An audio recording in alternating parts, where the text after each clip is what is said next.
U.S. security officials under scrutiny for using personal emails in sensitive communications.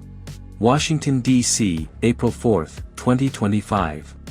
A new report by the Washington Post has raised significant security concerns after revealing that members of President Donald Trump's national security team used personal email accounts, specifically Gmail, to conduct official government business, including discussions involving sensitive military operations and classified defense matters.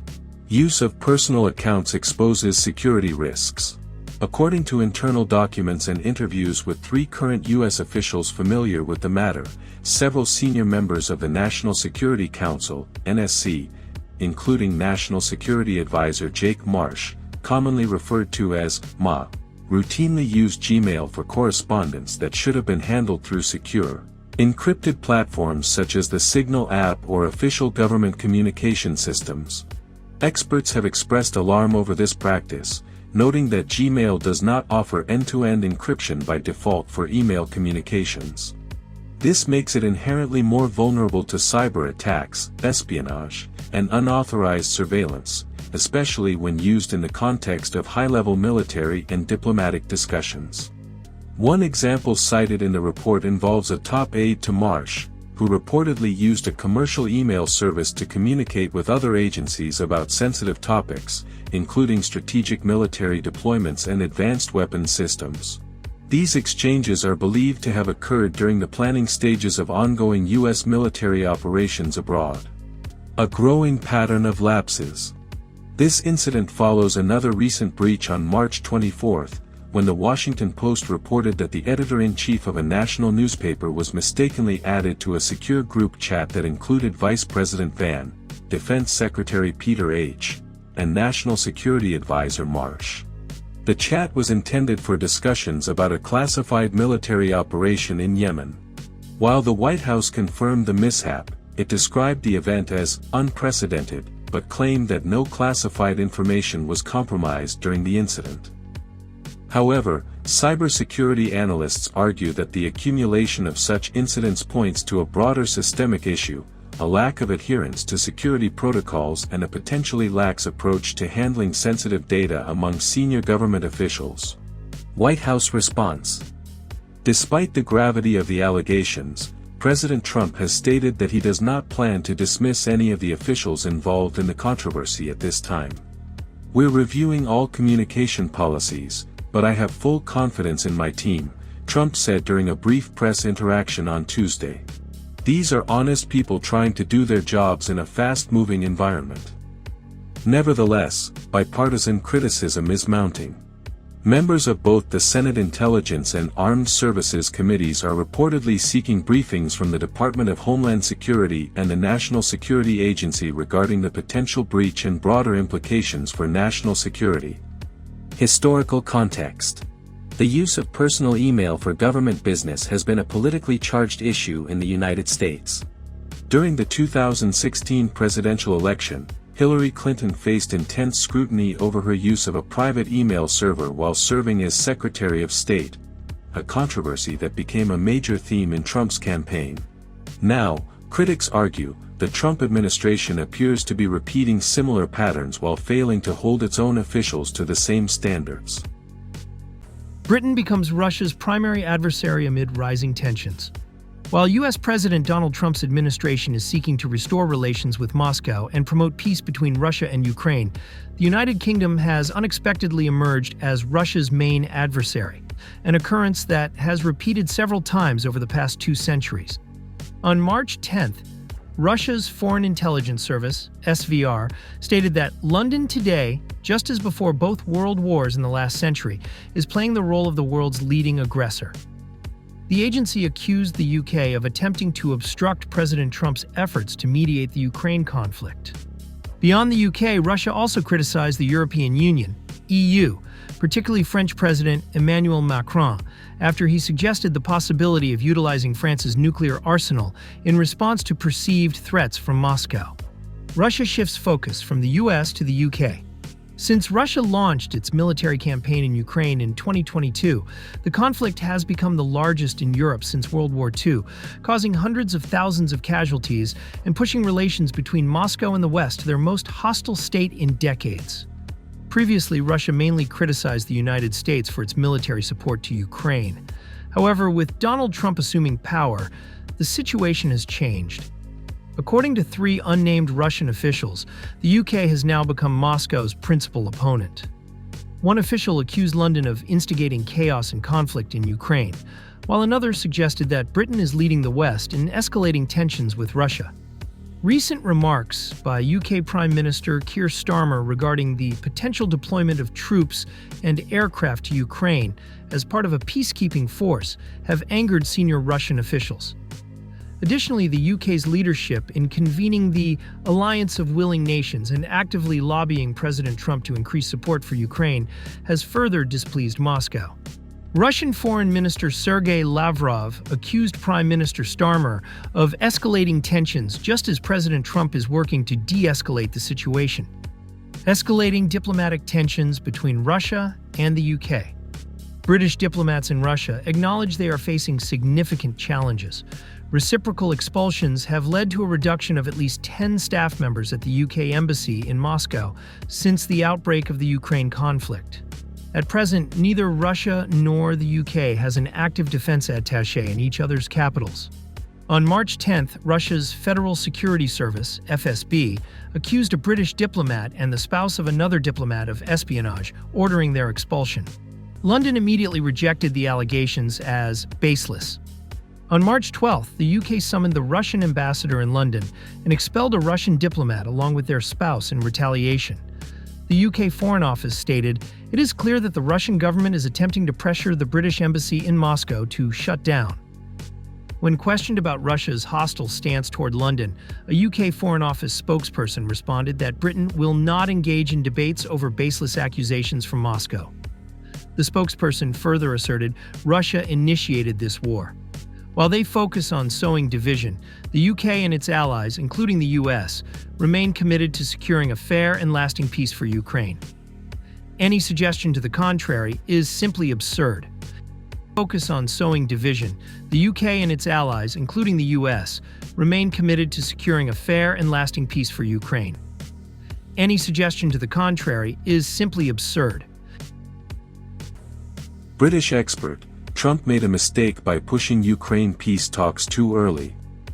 On March 30th, British political analyst Alexander Mercuri stated that US President Donald Trump made a strategic mistake by initiating peace talks on Ukraine before Russian forces achieved a decisive breakthrough on the battlefield. According to Mercuri's, a true crisis needs to unfold, specifically when Russian troops advance deeply into Ukrainian territory and the situation becomes significantly dangerous, for people and stakeholders to focus seriously and agree to enter negotiations. Trump's biggest mistake was trying to start this process before that happened, Mercuri's emphasized. He also argued that the current conflict is evolving in Russia's favor, although most of the international community has yet to acknowledge it. Earlier, The Spectator reported that Ukraine is gradually losing momentum in the peace process aimed at ending hostilities. President Donald Trump had previously stated that the U.S. is discussing core issues related to territorial boundaries and control over nuclear power plants in Ukraine as part of a broader effort to resolve the conflict. Trump's special envoy, Stephen Vukovic, further noted that Washington sees the key issue in the Ukraine conflict as the legal status of the territories annexed by Russia and the potential for international recognition of these areas as part of the Russian Federation. Russia deploys smoke-generating drones, a new battlefield tactic in Ukraine. In a new effort to enhance the unpredictability of its attacks, Russia is experimenting with using unmanned aerial vehicles, UAVs, to generate smoke screens, making it harder for Ukrainian forces to detect and respond. A newly released video shows a Russian FPV drone flying over the Jabulia region, releasing a thick smoke screen before launching an attack. This new tactic takes advantage of the speed and maneuverability of UAVs to deploy smoke in specific locations and directions, providing cover for advancing troops or facilitating safe retreats. While smoke has long been used in warfare, particularly during World Wars I and II, the combination with UAVs offers a more flexible and modern approach. According to U.S. military documentation, the use of smoke can create a significant tactical advantage, but also presents risks if not properly controlled. In modern warfare, its effectiveness is often limited due to thermal imaging technologies, which can detect heat signatures through the smoke. On the Ukrainian battlefield, although Russian forces have previously used smoke generators mounted on tanks or unmanned ground vehicles, UGVs, such instances remain relatively rare. Some footage has shown Russian vehicles deploying smoke screens when under UAV attack, but these screens can also make them easier targets. However, integrating smoke systems with FPV drones allows Russia to improve its tactical flexibility. These drones can adjust to wind direction, activate smoke at precise moments, and maintain a stable cover, something difficult to achieve with traditional equipment. Despite this, analysts believe the tactic is unlikely to significantly change the outcome of the war in Ukraine, where overhead surveillance drones are widely used. Nonetheless, it showcases Russia's creativity in applying unconventional UAV tactics. The development of drones equipped with tear gas or specialized materials could have a greater impact in the future. While smoke-generating UAVs may not be a strategic game-changer yet, such experiments are opening up new possibilities for modern warfare. The U.S. may concede to Russia's demands to end the conflict with Ukraine. According to interviews with senior officials and previously unpublished documents accessed by KB News, the United States is gradually moving toward accepting Russia's key demands to end the conflict in Ukraine. Washington may support the Kremlin's four-point peace plan, weaken Kyiv's position, and push for a global campaign to replace Ukrainian President Volodymyr Zelensky. The documents indicate that Washington is increasingly receptive to Moscow's stance on the origins of the conflict, which emphasizes NATO expansion and alleged discrimination against Russian speakers in Ukraine. According to multiple sources, Moscow is growing confident that the U.S. is willing to meet most of Russia's demands, including making Zelensky's replacement a prerequisite for any peace negotiations. The apparent shift in the U.S. stance is believed to stem from direct negotiations between U.S. President Donald Trump and Russian President Vladimir Putin, as well as ongoing peace talks in Saudi Arabia. The warming bilateral relationship between Washington and Moscow has encouraged the Kremlin to put forward a series of non-negotiable demands, which Russia hopes will serve as the foundation for any peace agreement. According to sources within the Ukrainian diplomatic and intelligence community, the U.S. may be open to conceding at least 4 key points in Moscow's plan. Ending Western military support, Russia demands that the U.S. and its allies halt all arms transfers, intelligence sharing, and military training for Ukrainian forces. It remains unclear whether this demand applies solely to U.S. aid or includes European assistance as well. Recognizing Russian-controlled territories. Moscow seeks international recognition of Crimea, Kherson, Zaporizhzhia, Donetsk, and Luhansk as part of Russian territory. These regions were annexed by Russia following controversial referendums. Restoring Russian cultural and religious influence in Ukraine. Russia demands that Ukraine reintegrate the Russian language, Russian media, and the Russian Orthodox Church into daily life, reversing post-2014 policies aimed at reducing Moscow's influence.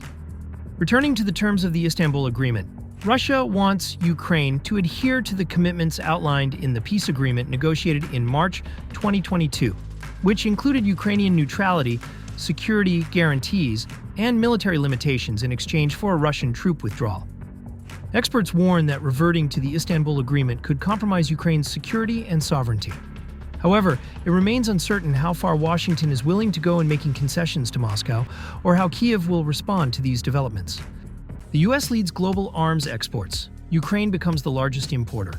The Stockholm International Peace Research Institute, SEPRI, has released a study showing that U.S. arms exports increased by more than 20% in the 2020 to 2024 period compared to the previous 5 years, accounting for 43% of total global arms exports.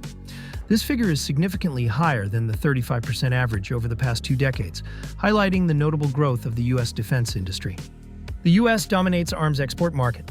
According to CyberSecurity, the U.S. holds an arms export market share 4 times larger than France, the second largest arms exporter. During the same period, U.S. arms exports to European countries rose by 155%, largely due to the ongoing conflict between Russia and Ukraine. Ukraine has become the world's largest arms importer, with its imports increasing nearly 100 times compared to the 2015 to 2019 period. CyberSecurity reports that 35 countries supplied arms to Ukraine from 2020 to 2024, with the U.S. accounting for 45% of total deliveries, followed by Germany, 12%, and Poland, 11%. Military aid and U.S. defense industry gains. The CyberSecurity report emphasizes that U.S. military aid to Ukraine has significantly benefited American arms manufacturers. Most of the weapons sent to Ukraine were sourced through the Presidential Drawdown Authority, PDA, from U.S. stockpiles, or purchased directly from American defense contractors using federal budget allocations. The rising demand for weapons in Europe has also boosted U.S. arms exports. As European countries deplete their stockpiles to support Ukraine, they need to replenish their reserves, leading to increased imports from the U.S. Experts note that Europe has surpassed the Middle East to become the largest buyer of U.S. arms between 2020 and 2024. Impact of former President Donald Trump's policies. The surge in U.S. arms exports comes amid increasing pressure from former President Donald Trump on Ukraine to end the conflict after more than 3 years of fighting. Trump has repeatedly stated that the U.S. should be reimbursed for its military aid to Ukraine, most of which consists of military equipment. Additionally, Trump has urged NATO allies to raise their defense budgets to 5% of GDP instead of the previous 2% target. U.S. officials have also encouraged European countries to purchase more American weapons to strengthen transatlantic military alliances. Russia's declining arms exports. While U.S. arms exports are rising, Russia has seen a sharp decline in its global arms sales between 2020 and 2024. According to CyberSecurity, the war in Ukraine has forced Russia to prioritize its own battlefield needs, while Western sanctions have further hampered its weapons production and trade. Russia's 2 biggest arms customers, China and India, have also begun diversifying their sources. India is increasingly purchasing from Western suppliers, while China is focusing on strengthening its domestic defense industry. In a recent move, the U.S. has expanded its military sales to India. Last month, President Joe Biden told Indian Prime Minister Narendra Modi that Washington plans to boost arms sales to New Delhi, including the possibility of supplying F-35 fighter jets, one of the most advanced combat aircraft in the U.S. arsenal. Europe seeks to reduce dependence on the U.S.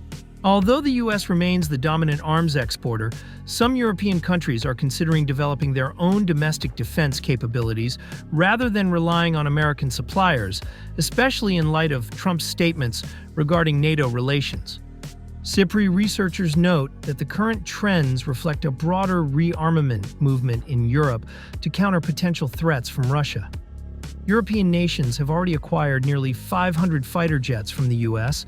and continue to place new weapons orders, signaling a major military buildup in the region. According to CyberSecurity, even without accounting for U.S. arms exports to Ukraine and Israel, the U.S. still held a 37% share of global arms exports from 2020 to 2024, reinforcing its position as the world's top defense supplier. Russia may push the U.S. to reconsider the ceasefire agreement with Ukraine. After analyzing collected data, experts from the Institute for the Study of War, ISW, believe that Russia may be attempting to pressure the U.S. into reconsidering the ceasefire agreement with Ukraine. According to Reuters, senior Russian officials have stated that any temporary ceasefire agreement must take into account Moscow's battlefield advantages and address Russia's concerns. Meanwhile, Bloomberg, citing sources familiar with the Kremlin's position, reported that Russian President Vladimir Putin may prolong the time frame for agreeing to a temporary ceasefire to ensure that favorable terms for Moscow are included in the agreement. Another source suggested that Russia might demand the cessation of arms supplies to Ukraine as a condition for agreeing to a temporary ceasefire. However, it remains unclear whether this ban would apply to all international arms supplies to Ukraine or only to specific countries. Reports indicate that if Washington or other countries were to halt military aid to Ukraine during the ceasefire, it would provide significant advantages for Russia. Moscow continues to receive support from some allies, and such a concession could weaken the U.S.'s leverage at the negotiating table, while also violating Ukraine's initial ceasefire agreements. Russian media reports suggest that the Kremlin may officially respond positively to the ceasefire proposal, but could also impose unattainable conditions that Ukraine cannot accept. A Russian source stated that Putin aims to exclude Ukraine from the negotiation process, allowing Moscow to negotiate directly with Washington while strengthening Russia's position on the battlefield before entering formal negotiations. According to the source, any ceasefire agreement must align with Russia's interests. Moscow agreeing to a ceasefire while Ukraine continues receiving weapons and financial support from international partners is deemed unacceptable by Russia. ISW experts believe these signals may be intentional and part of Moscow's negotiation strategy, aimed at pressuring the U.S. to reconsider the ceasefire terms with Ukraine. Russia and Ukraine intensify UAV attacks, partial ceasefire negotiations underway. On March 20th, Ukraine's Air Force Command reported that Russia launched a large-scale UAV attack targeting various locations across Ukraine using a total of 171 drones starting early that morning. The assault prompted authorities to issue nationwide air raid alerts. As of 8:30 a.m. local time, 12:30 p.m. Vietnam time, Ukrainian air defenses had reportedly shot down 75 drones over the regions of Kharkiv, Poltava, Sumy, Dnipropetrovsk, Kyiv, Zhytomyr, Vinnytsia, Kirovohrad, Zaporizhzhia, and Kherson. The Ukrainian Air Force added that 63 of the Russian UAVs were decoy drones, which caused no damage on the ground. Ukraine did not comment on the remaining 33 drones, suggesting they may have reached their targets. Ukrainian media reported multiple explosions across the country during the drone attacks. In Kirovohrad province, central Ukraine, 21 Russian UAVs struck the city of Kropivnitsky, damaging several buildings and injuring 10 people. However, Ukraine did not disclose whether military facilities were affected. Meanwhile, Russia's Ministry of Defense confirmed that 132 Ukrainian UAVs were intercepted over Russian airspace during the night of March 20th, including 54 over Saratov region. According to RIA Novosti, debris from a Ukrainian drone shattered windows at a hospital in the city of Engels, Saratov, injuring one woman. Around noon, Saratov Governor Roman Basargin reported a fire at a nearby military airfield, though no further details were provided. Russia and Ukraine have been conducting near-daily UAV strikes against each other's targets. The latest attacks came shortly after Ukrainian President Volodymyr Zelensky held a phone call with U.S. President Donald Trump, during which Zelensky agreed to a Russian proposal for a 30-day pause in attacks on each other's energy infrastructure. According to the New York Times, Russia, Ukraine, and the United States are in talks to determine the timing, implementation, and monitoring mechanisms for the partial ceasefire. Some sources expect the initiative to begin in April 2025.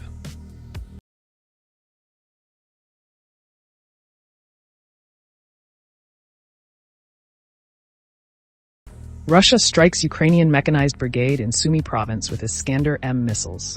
On March 18th, the Russian Ministry of Defense released a video from reconnaissance unmanned aerial vehicles, UAVs, showing the assembly point of Ukraine's 144th Mechanized Brigade in a forested area of Sumy province. According to the UAV footage, the Ukrainian unit had set up tents and parked military vehicles in the forest to avoid detection. However, Russian UAVs identified the target through gaps in the tree canopy. Following the reconnaissance operation, Russian forces launched an Iskander-M tactical ballistic missile strike on the area. The missile detonated at a high altitude to maximize damage, resulting in secondary explosions and large fires. Russian UAVs also tracked a Ukrainian ambulance evacuating casualties after the attack. The Russian Ministry of Defense did not provide specific details regarding Ukrainian losses, but Russian media estimated that the strike resulted in 65 Ukrainian soldiers killed or wounded, as well as the destruction of 2 trucks and 13 light armored vehicles. The Ukrainian military has not yet commented on the incident. Ukraine's 144th Mechanized Brigade was established in February 2023, initially designated as a reserve infantry brigade. The unit was later upgraded to a full infantry brigade before Ukrainian military command decided to transition it into a mechanized brigade. Russia intensifies attacks on Ukrainian logistics bases. In recent months, Russian forces have repeatedly targeted Ukrainian positions in Sumy province, as the region serves as a key staging ground and logistics hub for Ukraine's operations in Kursk province.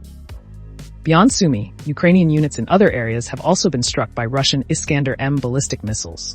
a weapon system known for its rapid target engagement and difficulty in interception. One of the most devastating strikes occurred on March 1st, when a Russian Iskander-M missile hit a training ground in Dnipro province, resulting in at least 32 Ukrainian soldiers killed and 153 wounded.